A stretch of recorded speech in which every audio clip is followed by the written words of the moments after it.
is the Pegasus Podcast, presented by Night Sports Now. UCF news, views, and a few hot takes. Now, here are your hosts, Bailey Go Knights Adams and Christian Charge On Simmons. Welcome into episode 286. Be sure you're following us on Twitter at BaileyJAdams22, at @ByCASimmons, at Night Sports Now, and at Pegasus Podcast. You can also email us at PegasusPodcast@ksn@gmail.com. Christian, how you doing?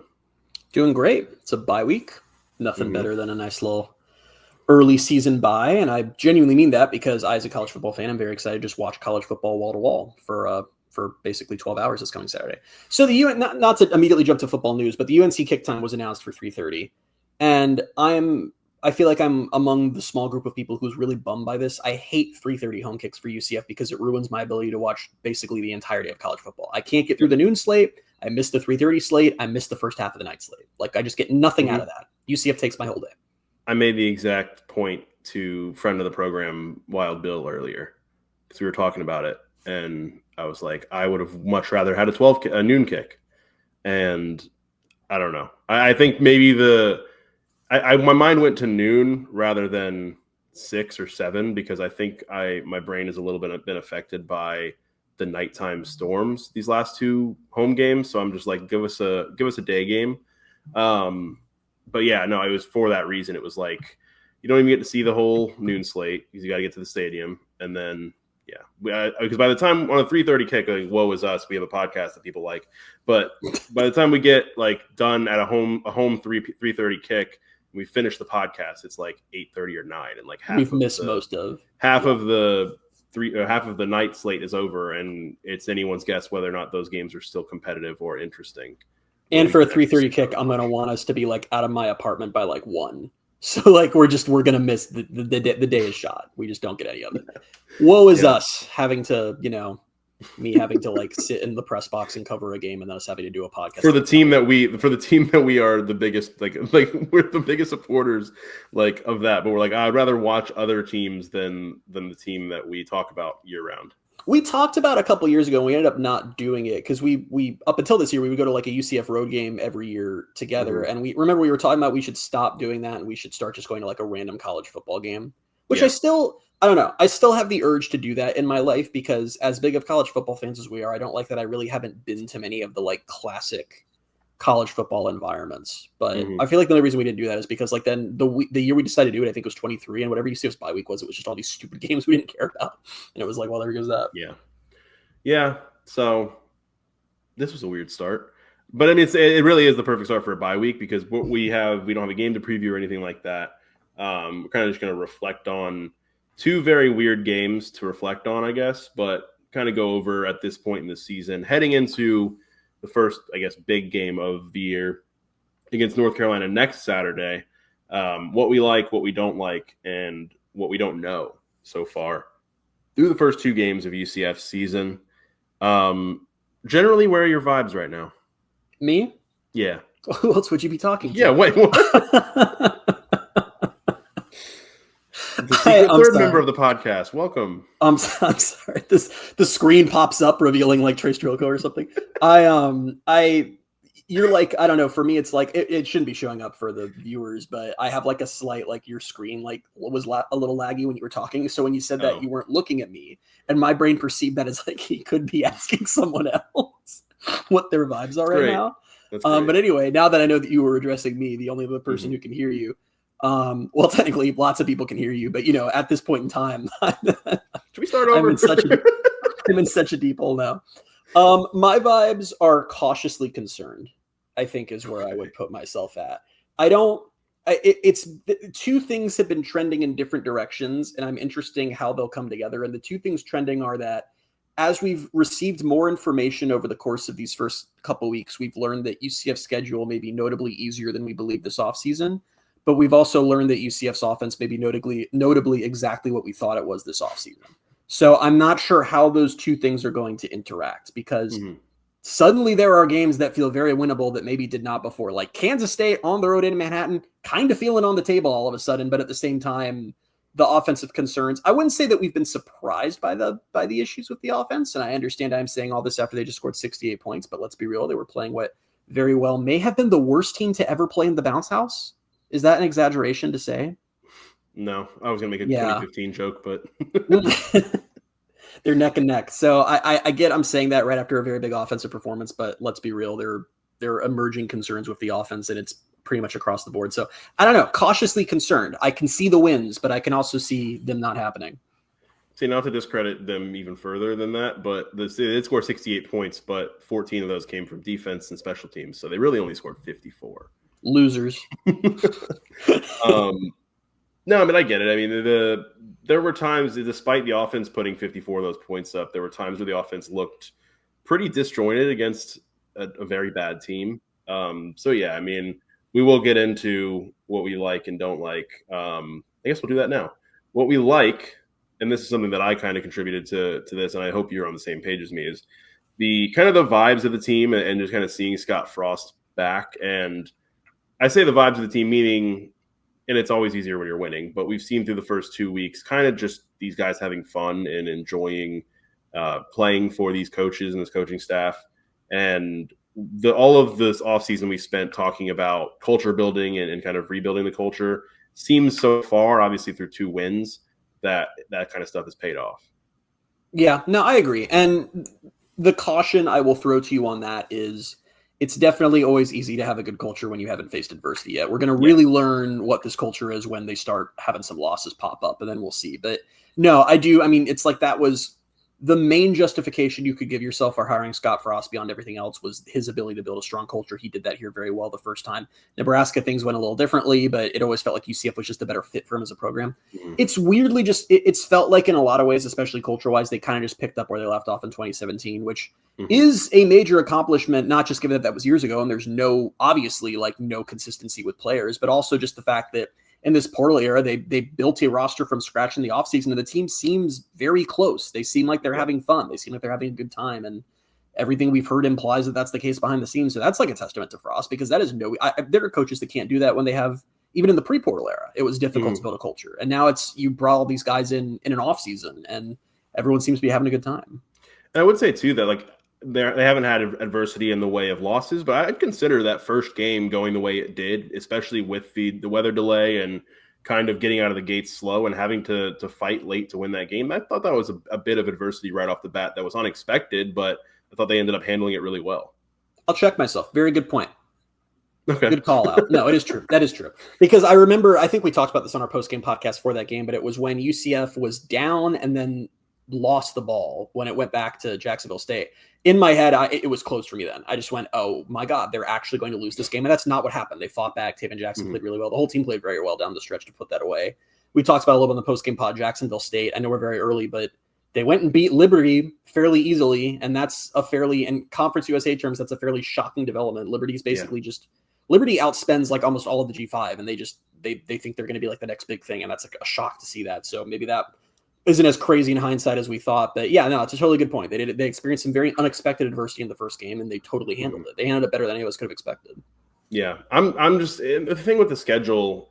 I know we're going back to kind of what we were speaking about generally, but they face the adversity against Jacksonville State, and then I really don't know as much as we think we know about the schedule now, and I don't want to get into what we don't know yet, but what it seems like we think we know about the schedule is that all these teams that we thought were going to be tough maybe aren't as tough.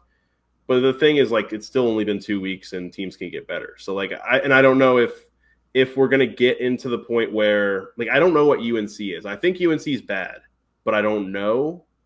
And I guess it's just one of those things. I won't really know how UCF will fare against – I think more, opponents more on their level, because as close as that Jacksonville State game was, you would say obviously UCF has the much more talented team. When talent level is more equal, I don't know. What's kind of a weird thing where it's I'm looking at the rest of the schedule. I'm like, I could see them winning a lot of these games. Well, not a lot of the games, but I could see them winning, more of these games than maybe I thought before. But at the same time, these other teams still have talent, and I don't know if their talent might just be more than UCF has. I want to be clear. I'm about to say a record out loud, and I cannot be more clear that this is not a prediction. I'm just saying this is, if you had to look at the schedule based on what we know now after 2 weeks, now that we have some information, you made a good point that things change. I don't know how much things are going to change for the better for someone like Oklahoma State, but things absolutely do change. We continue to learn. But right now, I think I can safely revise my absolute maximum best case scenario to 8-4, because at North Carolina, at Kansas State, at Cincinnati, West Virginia, Houston, Oklahoma State, suddenly all of those, based on what we know in this right here moments, which will change again next week, all of those are on the table. Now, obviously, UCF, even in the that's a perfect world, they're not going to win all those games, period. Or we might find out, whoops, Kansas State, I don't know, shifts some stuff around, goes back to being really good. But that looks better than it did a month ago.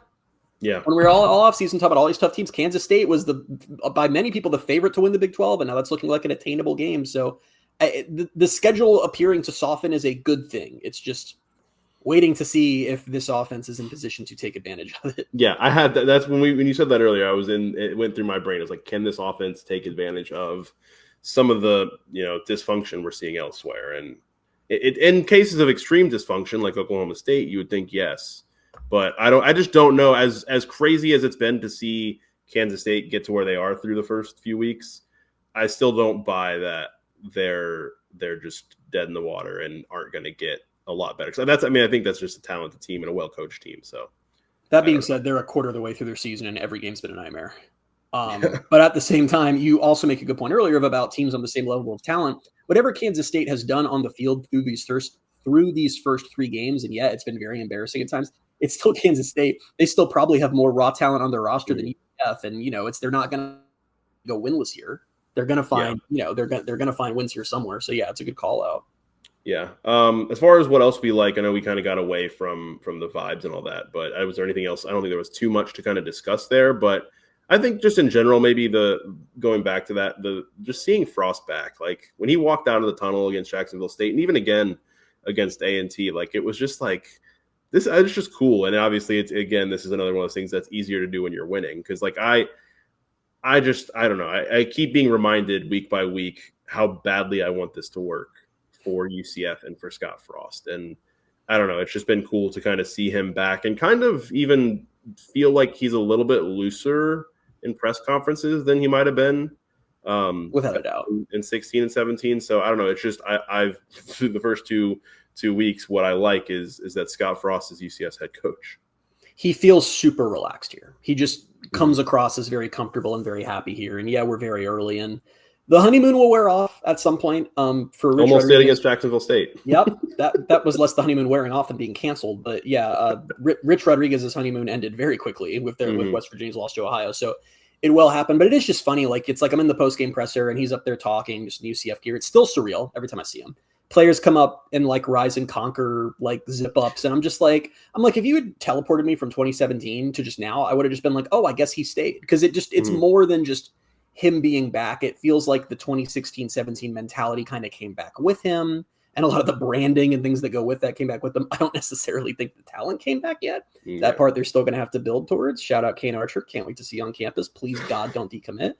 But it is. I don't have much to say there, but just, I don't know how many podcasts we can sit here and be like, wow, it's so crazy. But I feel like we kind of have to, because like, I feel like everyone feels that way. It's like everyone sees him and it's just like, it's so insane that he's back here. And I don't think there's ever going to be a coach again in UCF history that fans are so invested in their tenure working out, because it's like we all weirdly kind of have this personal stake in it beyond what actually happens on the field. I mean, especially in a time when college football has become so business driven, fans just have such affection for him that, it's going to hurt twice as much if things don't go well.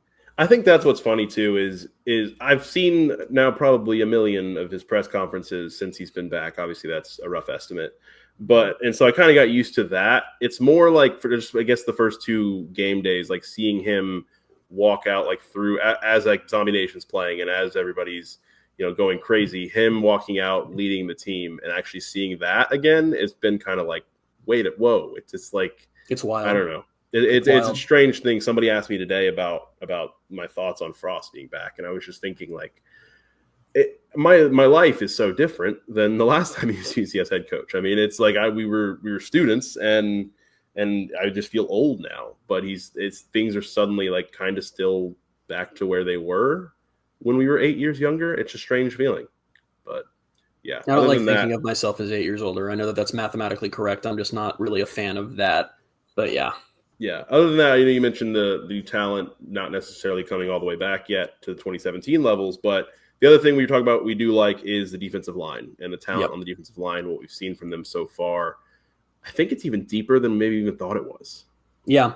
I was going to say that it's kind of funny because right now, based on what we know, like, there haven't been, like, there are always, just because it's the nature of college football, there are always things that are big surprises. Like, you talk all offseason about a team, then you get to the season and you realize you were wildly wrong about something. This player, this position group, whatever. What's weird about UCF this year, especially given all the turnovers, everything's kind of been more or less what everyone was projecting it to be this offseason. But what you just said is right. We thought the D-line would be the strength of the team. It has been the strength of the team. But it's been the strength of the team even more than we thought it would be. And it really is, to me, it's the depth more than anything. It's shocking how many guys beyond even just the starters have been contributing and playing really freaking well. And I know it's been two opponents, not necessarily to the talent level, but when they're this level of dominant through 2 games, I expect that even when you up the talent, they will still be very effective. Yeah, that's what I'm so intrigued to see, among many things, but when they get North Carolina in here next week, like, this is obviously going to be a different type of offensive line. They're going to see, more, power four level offensive linemen. And I still like their chances to disrupt a lot of what North Carolina is going to try to do. And it's been awesome to see John Walker back and healthy. I think I said it in the postgame podcast late Saturday night, but I think Horace Lockett might be my favorite player on this team. Anytime he does anything, I just feel a little bit extra, like, juice for some reason. I just get amped up because I think it's just because he's a big dude. That's because he's amped up. He's celebrating like crazy every time he's on the field. I wish you would have had that pick 6 the other night because I think it was you said it in our group chat with our friend Sarah. She was like, "Oh, hang on to it," and you were like, "I don't." To his credit, I don't think he's expecting, the quarterback from point blank range to throw the ball into his chest. So, you can go your whole career as a D lineman and never have a ball fired into your chest. So, like, I'm not faulting him for not thinking to grab that. But yeah, and when you talk about moving up to Power 4 competition, the other great thing about the depth is it's such a beautiful position to have depth at, because it's going to keep everybody better. And I think we're appreciating that a little more because, like, especially at, like, defensive end, that was something that UCF was always lacking, even when they had, like, a first string guys who were really, really effective. And just having all the way through the D line, all these guys who can rotate in, so freaking exciting. It's just going to make everybody better. And it's going to make them a serious problem for every team they face on the schedule. I don't think anyone's going to be able to, there are good teams on the schedule that are going to be tough, but I don't think anyone's going to be able to just handle this D line. I don't think that's coming for anybody. And I think what's cool too, we talk about the depth, but what that depth can do is in tight games, late in games, they're going to still be able to get after the quarterback. And I mean, it's an example I don't really want to use because it's giving credit to Miami, but I just think of the way that they shut down Notre Dame throughout most of that game. But in that game 2 weeks ago, the way they closed that game out by just the offense couldn't do anything because the D-line was still seemingly fresh and just, could do whatever they wanted. And so that's, keeping these guys fresh throughout the course of a game. That's what's going to be interesting too. And for not to get into North Carolina preview, but that's going to be interesting is that none of these guys have really had to play a full game yet. I mean, I know they did a little bit, I guess they kind of did against Jacksonville State. They were kind of trying to figure out more personnel wise. I'm sure they were rotating guys in and out, and it's going to be interesting to see how they handle a full game, hopefully a full uninterrupted game. Unlike they saw against Jacksonville State. But no, I feel really good about this group, and it's so much fun just kind of looking at the individual. Even Isaiah Nixon's another guy who has made some plays in there late. Sincere Edwards had a really good game on Saturday night. He had 3.5 tackles for loss or something like that. Yeah. So you're just kind of seeing it from everyone, and when you add it all together, you're like, that's a group that's kind of insane that they have put all that together. It's like funny we're talking about like Miami. I just had this vision in my head of some game at some point this season that's coming down to the wire, and this poor opposing offense has been pestered by like Malachi Lawrence and Nigel Kelly all day, and now there's this key drive late in the game, and like Sincere Edwards, fresh as hell, just like destroys someone and gets in there. Like that's what you can do in these situations now. That's what they have. It's a bad example because it's kind of back when they didn't really have that much depth on the line, but remember that 2022 Cincinnati game? It was after UCF scored the go-ahead touchdown the second time. And the defense really just got to – I don't remember who their quarterback was that year, but I just remember the game kind of just ending. There was no more drama once Cincinnati got the ball back because the D-line was, they were handling business. And I just like to see that down the stretch in some of these games because they're probably going to play.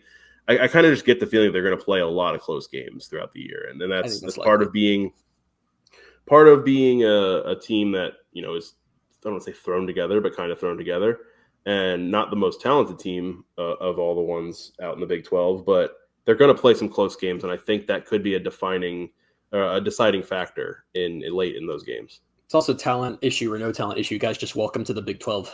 There's going to be close games. Everyone has to play a bunch of them. It's just the nature of the league. But yeah, I mean, it's like if you had to rank position groups on which ones you want to be elite at, you'd probably pick D-line like right after quarterback. So yeah, good area for them to be strong. And I think that's going to probably keep them in some games that the offense is going to be trying to pull them out of at some point over the course of the season. Definitely. As far as what we don't like, we can just flip right over to the other side of the line of scrimmage and talk about the offensive line. Cool. Been a struggle. Not feeling very good about it.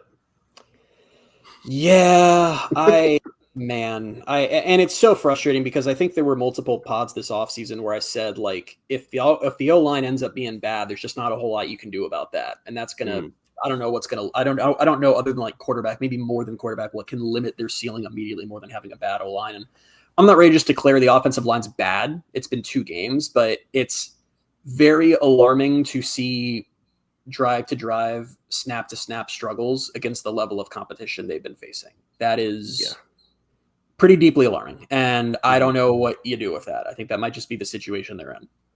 Kind of been all along the line too. Like, I don't think there's like just one weak link to replace. Like, it's just and I don't know, maybe they need time to gel as a unit, and they're going to have to figure it out during this bye week, hopefully, before that game against UNC. But we're kind of looking, you can see it with your eyes. Obviously, we were talking about it on the postgame podcast where, especially in the run game, they just don't seem to get enough push. They don't open the holes in the running lanes the way they need to. But you and I, right before we got on here, I looked into the PFF grades for, the guys who have been playing the majority of the snaps for the offensive line and making up the offensive line. And I don't know if you want me to go one by one and give you all these grades, but the general feeling is their run block as an offensive line unit, their run blocking has been pretty below average / awful. And their pass blocking has been pretty decent, honestly. So I think that kind of surprises me a little bit, but because they always say pass protection is a lot harder because you're backpedaling, and a guy, a 275-pound lineman, is getting all the momentum behind themselves and rushing at you, whereas when you're run blocking, you're the one getting to push forward. But the struggle seems to be right now is opening up running lanes, and it's led to problems for Miles Montgomery and Jaden Nixon to a lesser extent, I guess, with his carries against A&T, but the run game hasn't been what we thought it was going to be, and that's concerning going into the other real, quote unquote, real games. Yeah, and I mean, even during the game, we were talking about that it's weird to talk about run blocking being an issue when UCF had a great night on the ground, but you actually go back and watch the game, and all of those biggest plays, it really wasn't the O-line creating anything. It was a running back bouncing outside or making something on their own, and having those struggles against Jacksonville State and North Carolina A&T is just so damn alarming because those D lines are nothing compared to what you're about to have to face every week. And I wish I could provide some level of optimism of, I guess they'll figure it out, but it's just there being problems everywhere is a concern. At the same time, it's like, we saw this coming, they lost Marshall, they lost Caden Killer, they lost Adrian Melly, the whole offensive line just dissolved after Gus left. And then Frost is hired after signing day, and there's no offensive line. If you don't follow the portal super religiously, is considered probably of all the position groups the most difficult one to stock through the portal, and UCF basically had to do that. So we knew the struggles were coming. I guess I just didn't think they'd be emerging so clearly before we even got into the tougher part of the schedule. Yeah, the weakest, I said there's not one weak link because most of them have been had their own share of struggles. But I'd say if you have to single one out, it's Keegan Smith at right guard. Yeah. And I do wonder if they're going to evaluate where things are, because we were also looking, again, a lot of this is based on PFF, and we've said it every time we've talked about PFF grades, is it's not an exact science, it's not always perfect, but it kind of can provide some context to what we're seeing. And Cameron Kenny has gotten 51 snaps over the course of the first 2 games. and has graded out much better. Up there with the rest of, kind of on par with the rest of them as far as their overall grades. His run blocking grade is about. Honestly, what's kind of surprising is his run blocking grade is 1 point lower than Keegan Smith's, but his pass blocking grade is an 84.6, which is the best on the team over the course of those snaps. So I don't know if they play around with the composition of things. Maybe they have to move some guys around, but you're 2 weeks in and you've kind of seen now what does and doesn't work. And hopefully, we've said it a million times this offseason is that I think Sean Clark's a good coach and he's the guy to kind of do it. But this is the benefit of having a bye week this week. Yeah. I think. You kind of get to reevaluate where you are and what you need to change up for, the next, because the next bye week doesn't come until much later. So they've got this run of games coming up where they're going to have to probably play around some stuff now and get ready for that stretch. Yeah. And listen, I think Sean Clark's a good coach. We've said that repeatedly. You just said it now, but truth be told, not a miracle worker. It's you have the guys you have, and yeah. I don't know what tinkering is going to change. That they just don't have the right guys right now, and I think that's just going to be a problem for the season. I think it's a survivable problem if other things can try to click together a little bit. But where I get freaked out is you have an offensive line that's already playing badly. You still don't know who your quarterback's going to be, and no one's like lit it up there and made you feel awesome. And you have wide receivers who are inexperienced and inconsistent. All of those together is painting a bleak picture. And that doesn't mean that the offense is not going to be able to score ever, but I feel like we'd be lying to ourselves if we didn't sit here and say, now there are going to be multiple games this year where they just get shut down and UCF can't score. That's coming. That's going to happen on the schedule. Yeah. It's kind of, I'm kind of split on some of this because the fact that their pass blocking has been pretty solid makes me think, okay, like it doesn't really, that aspect of the offense can get by. But I was going to say that this is kind of the benefit of having quarterbacks who can work out of structure. We saw Fancher pick up some first downs with his legs against Jacksonville State. We've seen Taven do it. We saw it especially late in that game against Jacksonville State. He picked up the big one. Jakari obviously can do it. And I know I've been kind of pounding the drum for Jakari since, the summer. But if it comes down to it and you need a guy who's going to be able to make plays out of structure and pick up the yards that are there when, the protection isn't, maybe you see a little bit more of him. I don't know. I don't know what they're going to do at quarterback. We can go right into that because the fact that we're 2 games in and we don't have a clear-cut answer, that's the other thing that I really, really don't like. Yeah, and nothing UCF could have done here. Cam Fancher getting hurt when he did just kind of screwed the idea of these being 2 games to evaluate. I don't know how – it's hard to gauge from the outside. I don't know how in it or not in it Jakari is at this point. Cam Fancher being named the starter and then Taven taking over and Jakari getting his first look in the second half against North Carolina A&T. It doesn't really imply – I don't know how much – I just don't know. I don't know how much. I agree. I'm leaning toward he's not at this point because you're in the season. North Carolina's here, and I just can't imagine they're still – I don't know. I'm just having a hard time – unless it's a nightmare. Their third different quarterback. Well, the only way that I see Jakari starting a game at this point is if the season is a nightmare and they're just like it's like last year again. Other than that, I think it's going to be Cam or Taven. And yeah, it's unfortunate that they haven't been able to evaluate. And obviously, if Cam hadn't gotten hurt, that probably would have helped it. But as we watched the 2 games play out, I realized that it was probably a little silly in hindsight to think that much was going to happen in those games that was going to, help them make a decision here. You're going to see them in game and that's helpful. But I guess in hindsight, I just in my head, there were times this offseason where I had the idea of, they'll play Jacksonville State, they'll play North Carolina A&T, and then we'll know okay, Taven's the guy. And in hindsight, that was probably not going to happen, especially since they just had the quarterback competition they just had, where we know that no one was, lighting things up and pulling away. So I don't know. It's very weird to be here right now and honestly say, I just don't know who's going to start for North Carolina. And I think a lot of the fan base is just saying, well, obviously it would be Taven and maybe, sure. I still think it's going I don't know. You think? And I also, we talk about this on our post-game podcast too, is we also still don't know where Fancher is health-wise. Yeah. And I know they have this week off. Off for a game anyway. And they got practice next week. But I believe one of my friends, I didn't really see him because I was on the farther side, but one of my friends said he was just on the sideline, just in regular clothes, wasn't dressed out or anything. And I don't know. My mind keeps going back to the shooting pains up his leg, and that doesn't sound good from a back injury. So I don't know if that's a 1 or 2 week thing that he's just going to be able to bounce back from, but we'll see, I guess. And through the little bit of time we saw him, he was 5 of 9, just about 56% completion, 32 yards. He had 39 yards on 4 carries. Taven Jackson over, I guess now 2 halves of football. He played the second. Some of the first half against Jacksonville State after the delay. I keep thinking that was halftime. That was the delay. It just wasn't. Well, there's still 10 minutes left. Halftime to like less than 10 minutes, so it just feels like But over the course of that, and then the first half of A&T, he's 29 of 45, which is 64.4%, 471 yards. Had the 2 passing touchdowns against Jacksonville State. Has with the sack yardage factor, and he has 10 carries, 6 yards, but he had the 2 rushing touchdowns down close against A&T. So I don't know. It's just we didn't see that much of Fancher, and what we saw wasn't great. But I don't know. I don't know how you can just be like, all right, well, we're done evaluating. But you also can't use the UNC game to be like, we need to evaluate more because it's UNC, and this is a game that you can't really play around in. I'd just be curious how much, because what we saw from Fancher was not good. And I think there's a very real chance that even if he had not been hurt, he would have been replaced at some point during that game.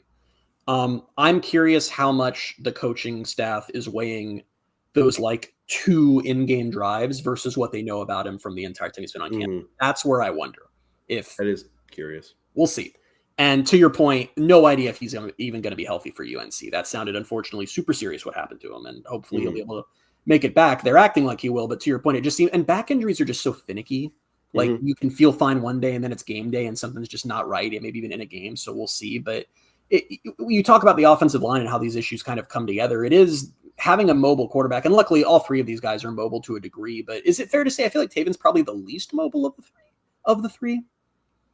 Oddly, hairs, because they're all pretty mobile. Yeah. But oddly, because coming into the season, I thought it was Fancher because you look at, and now I guess with the added context, I'm thinking of this right now because we've talked about how many times he got sacked, especially at FAU.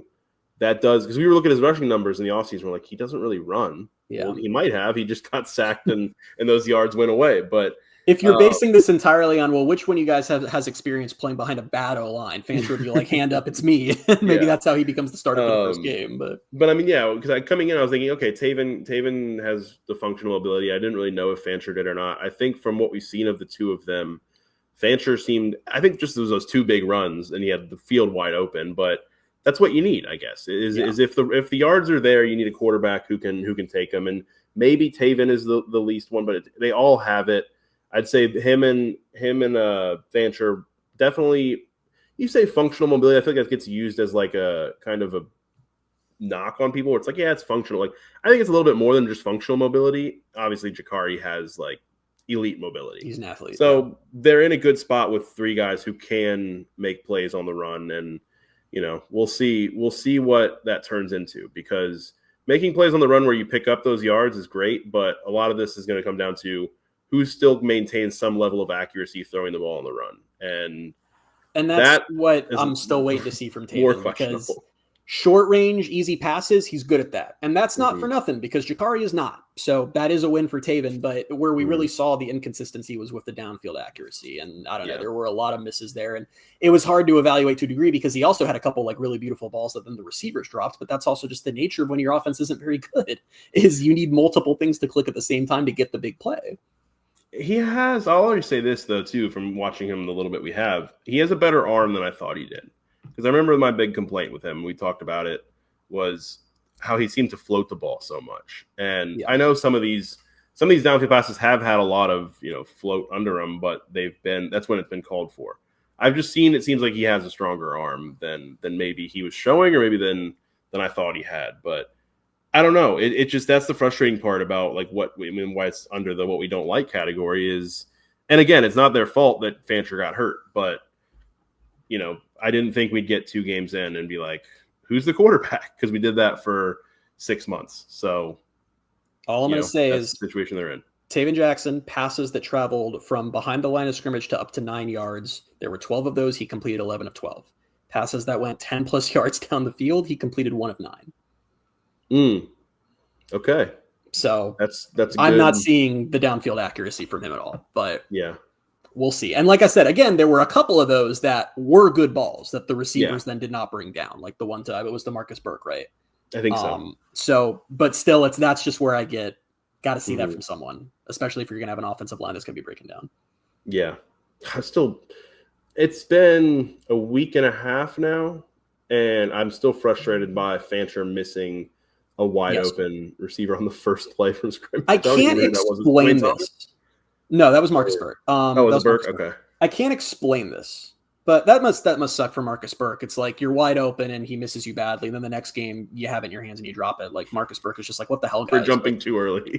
That was still crazy. It was literally like you're playing. It's like when you're playing PlayStation, you should press the button way too early. But whatever. Again, I feel like that's part of two starting quarterbacks in 2 games. There's going to be miscommunications. But I don't know. I just, in my head, I believe that if they had hit on that pass to open that Jacksonville State game, I weirdly think that's good for 1 additional win this season. I have no logic for this. I just think the vibes would have been unbelievable if that had been the first play of the Frost era. Stupidly, I think that game isn't like as close as it ended up being if he hits No, that. but I don't think that's stupid because I think about this stuff a lot. Like I think about this with Colorado UCF last year. I think UCF loses that game no matter what because Colorado was a better team. But if after they got that pick, if UCF had converted that into a touchdown right away and not just gotten no points out of that, I think that's a competitive game.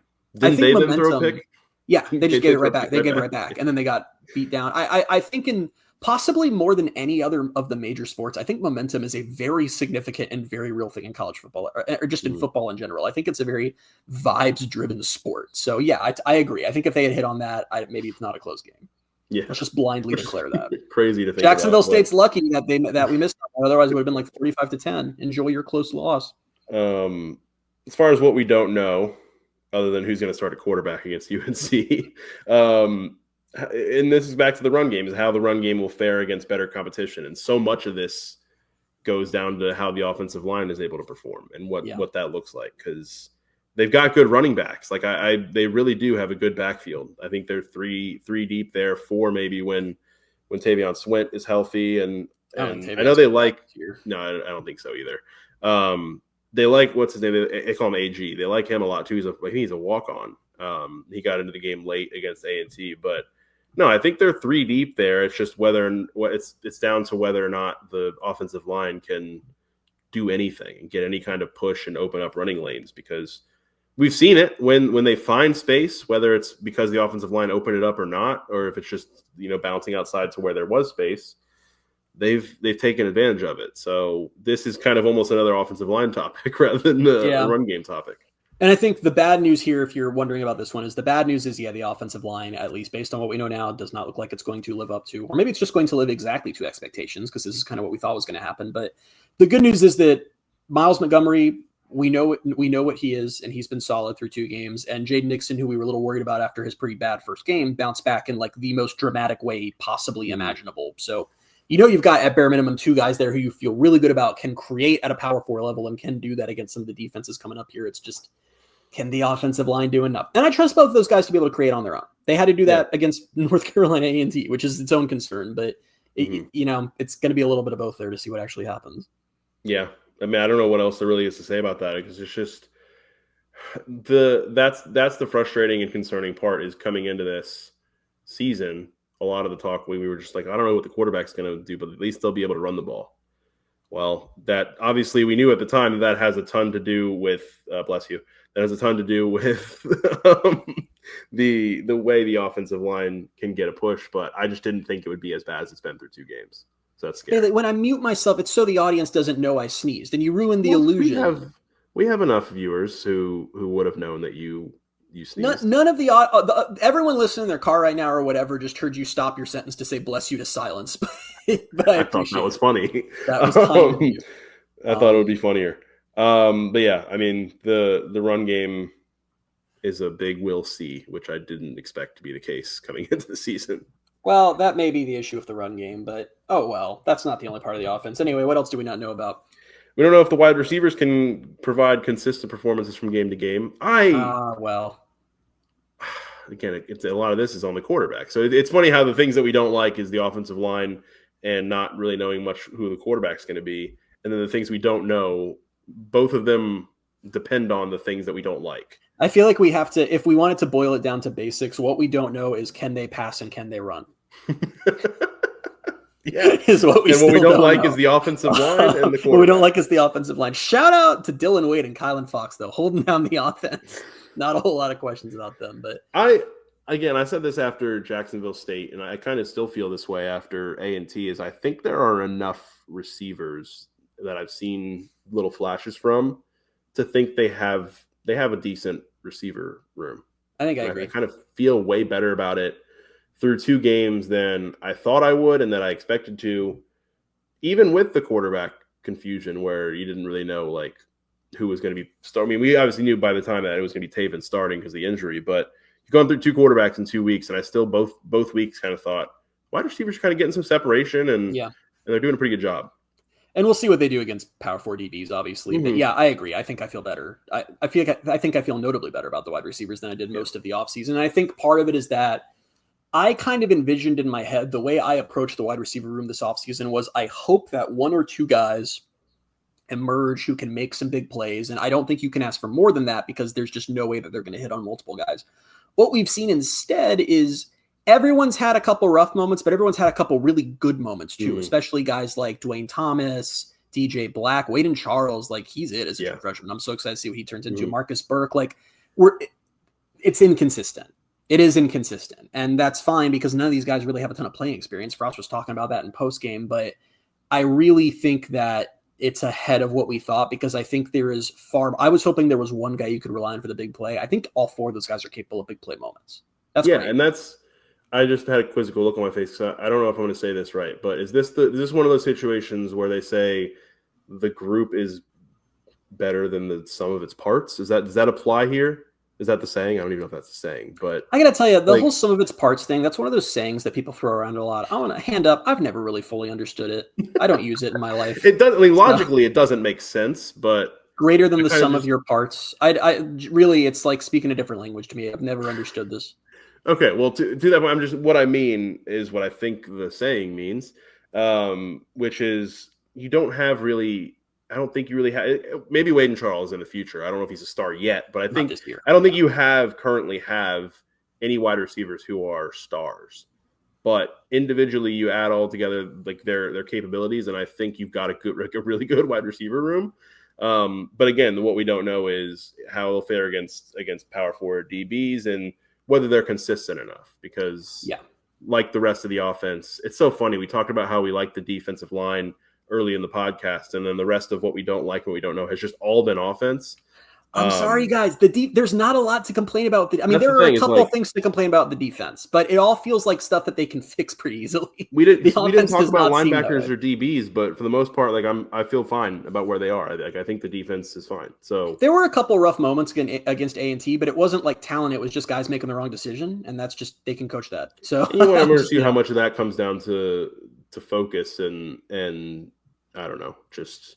Kind of drifting a little bit mentally when you're up by 50 points in the third quarter. Here's how I'd say it. If you gave this roster, if you took away the whole defense and sent them somewhere else, and you used a time machine or some sort of multiversal contraption to then implant the 2017 UCF offense, I think this team could win every game on the schedule. Like, I think the defense is this is a defense worthy of a very good team. Mm-hmm. The offense, unfortunately, is worthy of not. So, that's I don't know. Defense problems are like they'll have to work that out during the bye week. Offensive problems are like they don't have good players. So that's kind of going to be the theme of the season. If you remove this whole defense and you somehow use that same contraption to bring in the 2020 defense, you might have the worst team ever. 0-12. You have the 2015 season. We know for sure they don't beat Jacksonville State. So right there. There's one more thing about what we don't know. I forgot about this because we had 2 of the other ones. Noe Ruelas. Is he good? Unclear at this point in time. Because he missed an extra point. He also missed a field goal, right? That was Jacksonville State. Yep. Yeah. It was a pretty manageable field goal, and I was surprised to see him miss it. And he made 2 against North Carolina A&T, but both of them were inside 40 yards. Mm-hmm. So I don't know what we have with Noe Ruelas. His problem in the past has never been those. From 49 yards and in, he's been great. Yep. He doesn't have the leg to go 50 plus. But that's typically for most college kickers. I mean, I don't know. Some of them we're seeing better and better college kickers throughout, the country right now. But I think you're fine if you can hit from 49 and in consistently. I'd feel pretty good, but I don't know for sure yet. Last year he took 6 kicks of 40 to 49 yards and he made 5 of them. So I was expecting that from him, and obviously that hasn't happened this year. Yeah. Am I inventing this, that he missed a field goal? Because this is not showing up in his stats for this year. No, they credited it wrong. They credited it to Anthony Vaneri for some reason.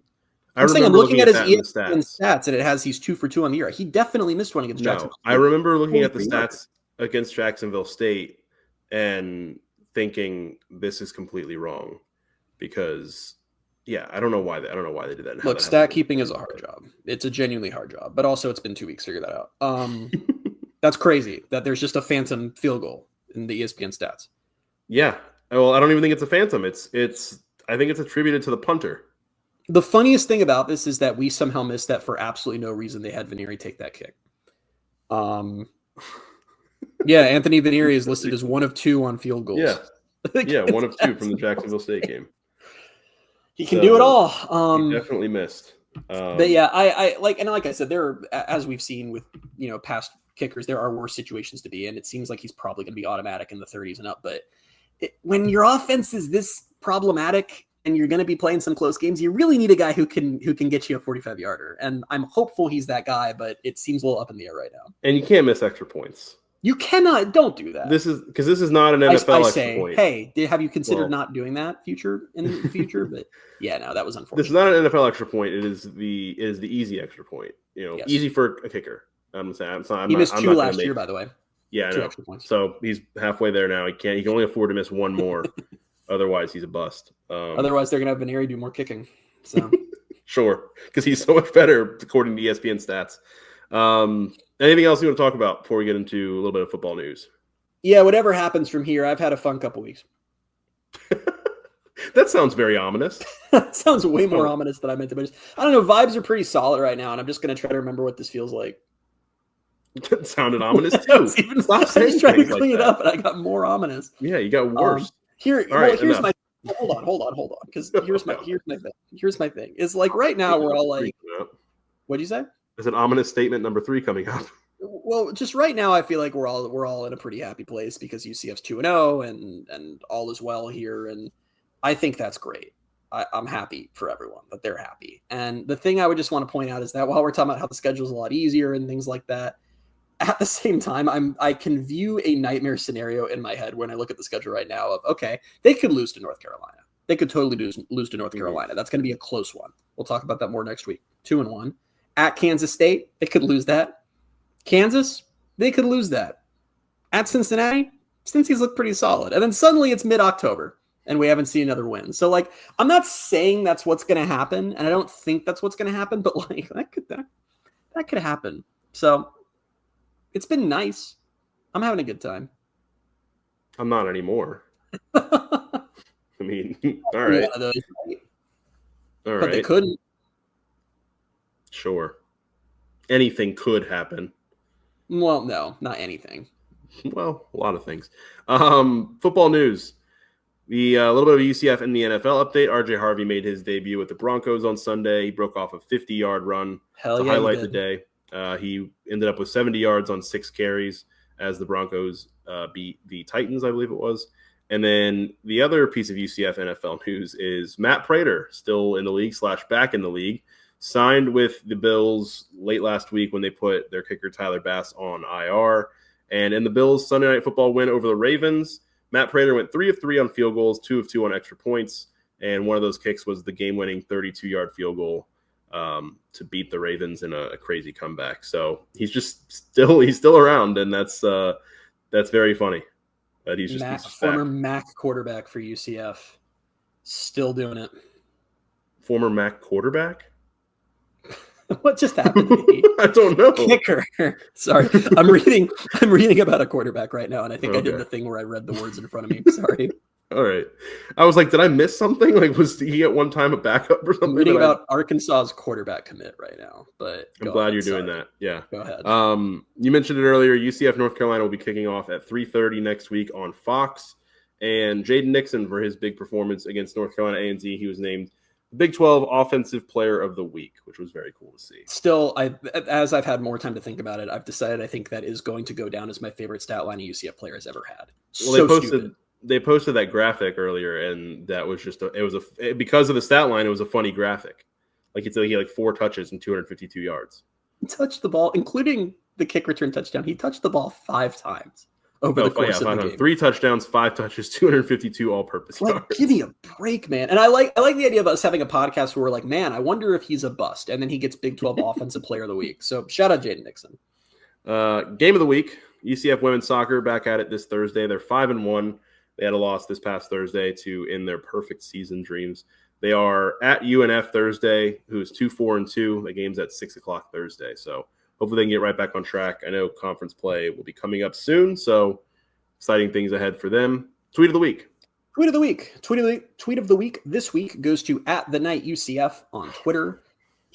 I want to be clear that he is not getting tweet of the week for having done anything wrong or annoying me in any way. He more posted a thing that has sent me into a complete and utter existential crisis. And I've been thinking about how I want to address this on the podcast because I genuinely, Bailey, I'm crashing out over this. Like I'm aware.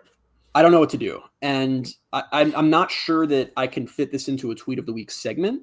I believe a podcast is going to have to come on this moment in the offseason because I have so many thoughts. 9 minutes.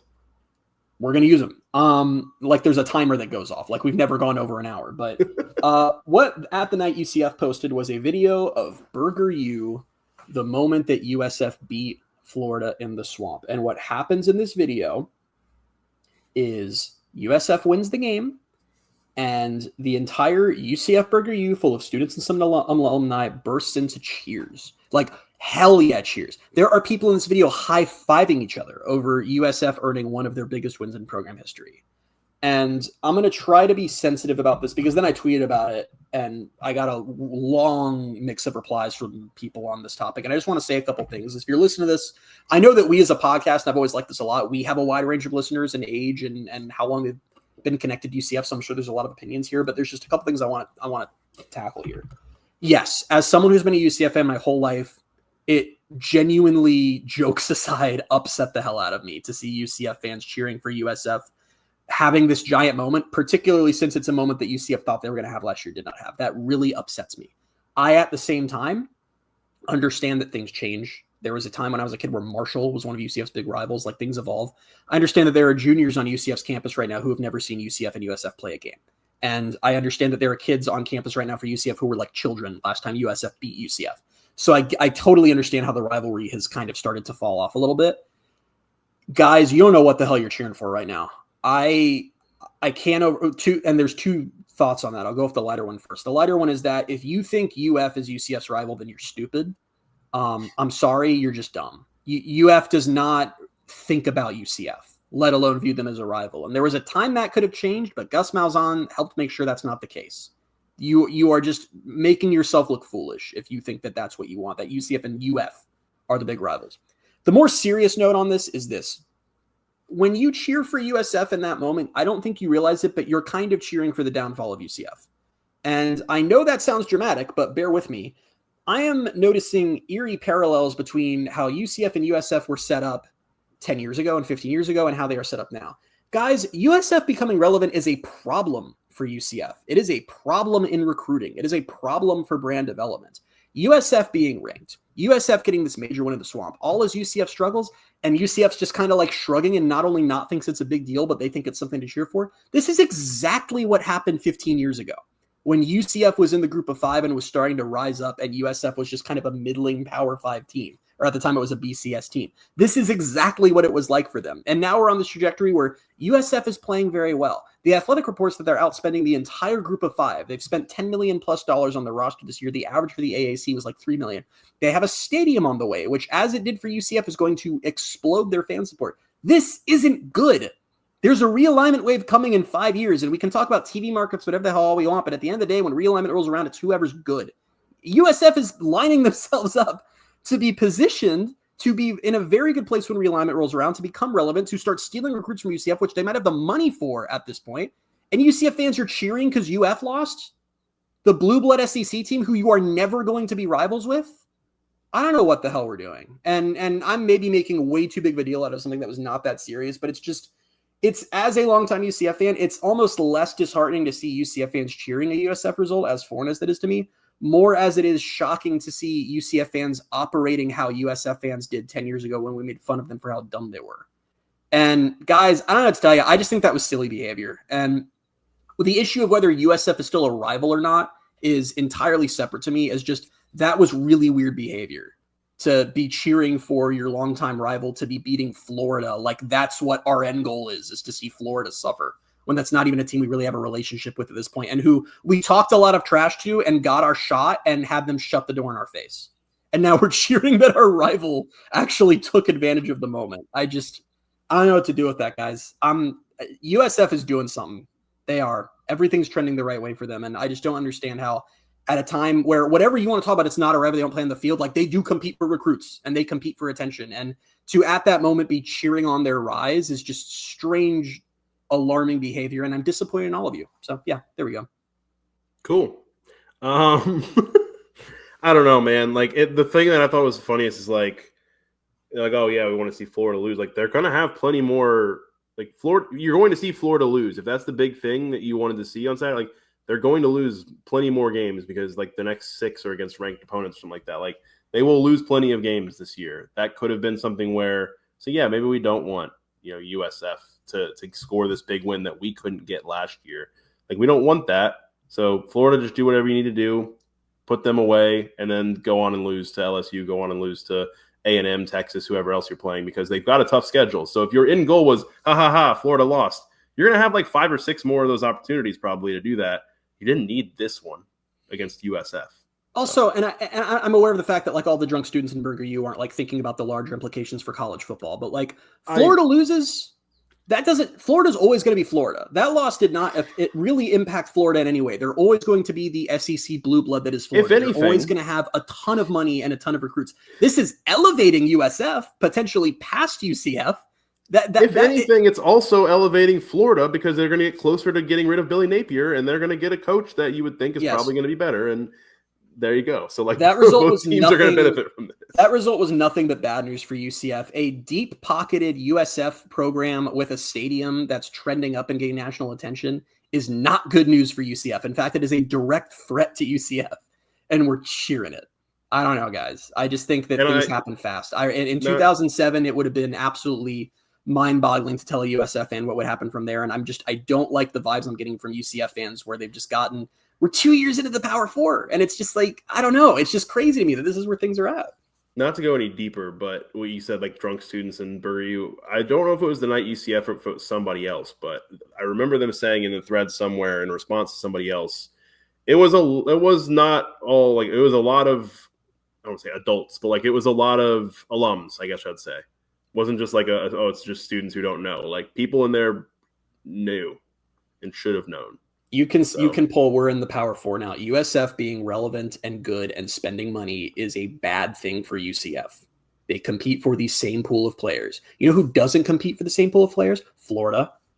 UCF has shown that. Like, I don't know how to tell you guys, UCF and Florida are not peers in any way, in talent, in resources, in anything. So you can cheer that. And maybe that's why you cheer it. You just like seeing the big dog of the state fall. But guys, I'm getting nervous about USF. That Athletic article freaked me the hell out. And then I watched them go start 2-0 against 2 ranked teams. I'm freaked out. It's not good for UCF. It's going to directly hurt them.